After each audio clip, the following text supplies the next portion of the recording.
Hello and welcome to the Living Waters Media tutorial. Me, Shamindra. Today we're going to be talking about Ecamm, the program we use for our live stream and recording, and also just how to use it and different elements to it. Okay, so let's get started. So what you see here is Ecamm. This is what we use for our recording, live stream. So on a Sunday, we record the whole service. Then we upload it to Facebook as a premiere later on in the evening, around 8 o'clock. The first thing I want to go over is overlays. So overlays are these things here which go over the live stream, over the what the camera shows. So as you can see here, we have the Foursquare logo, which is being shown here. So this is easily turned on and off by pressing the I at the end of what the file is called. But this will already be turned on when you're here on the Sunday, and it's just good for you to know how to turn it on and off. But also for the offering, when we show the different ways to give, we use another overlay at the top, ways to give. So we press that. This shows bank transfer, cross-pay, total giving, the different ways to give to the church.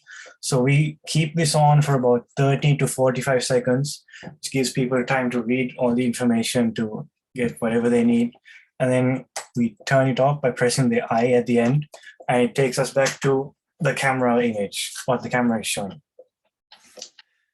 So the third thing I want to go over is, or the second thing is the sound levels for the Ecamm and the live stream and the recordings.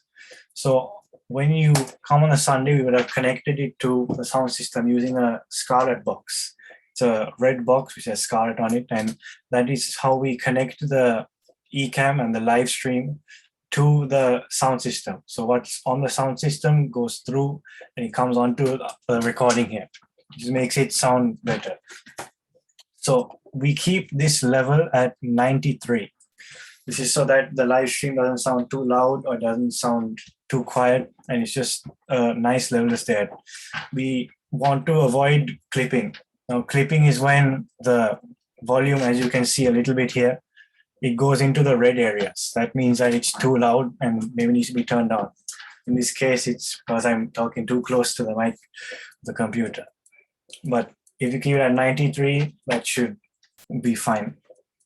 Next thing I want to talk about is switching.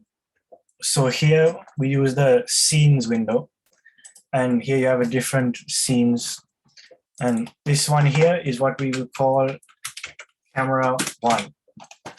Now this camera is the Lumix camera, which we use at the back of the church, which we zoom in on whoever's on stage, whether it be the worship leader or the preacher, or whoever's doing offering or just speaking on the mic. This camera is zoomed in on that person. And this is cam 1.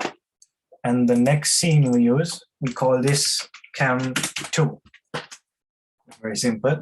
So this is the camera, which is an iPhone camera, which we show mainly the musicians, like the drums or the guitar.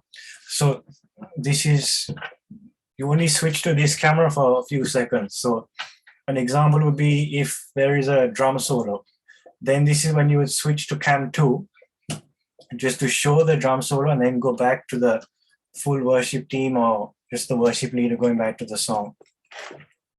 Okay, so you only need to switch between those two cameras. It's very simple. Just press on one, double tap, or double click that to show another video. And we also use hotkeys. So in this case, I'm going to use A and S because they're both next to each other on keyboard. So instead of having to click, you will just press the letter and it switches to that camera. Okay. And then the last thing is when to record. We record our service at the start of worship. So when the person starts to pray and lead us into worship, that is when we start recording, towards the end of that. So we get the full worship, the full sermon and the ministry, and we cut it towards the end of ministry as the service is closing. So to record, it's this button here. It says record. We just press that and we wait. And this is when you just leave it. The service goes on, and then at the end of the service, you just press finish and then end recording. And then this, it's turned into the final menu. We convert this, we upload it to Facebook later on in the evening. So that is mainly what Ecamm is, the basics. This is what we use on a Sunday in Northolt. We use two. It's just to go over everything. The overlays, we use the logo and the giving, which is easily turned on and off by the eyes at the end of the file. And then the sound, we use the Scarlett, which we keep at 93. And that should be the perfect level for us to live stream. Then switching, we use two cameras, Cam 1 and Cam 2. Cam 2 is a side camera of the drums and the musicians. And we only switch to that when it's a drum solo or even in the middle of a song. We don't want to switch to it too many times or too little times. It's about 3 or 4 times within a song is just the right amount. So those are 2 cameras. And then we record the start of worship at the start of worship. And then we end the recording at the end of the ministry time, just before we close the whole service. So that, in a nutshell, is the basics of Ecamm. And this is what the media team, we, Rakshita, Isaac, and Sean use. This is how we record our services and how we upload them. So thank you guys for listening, and see you soon.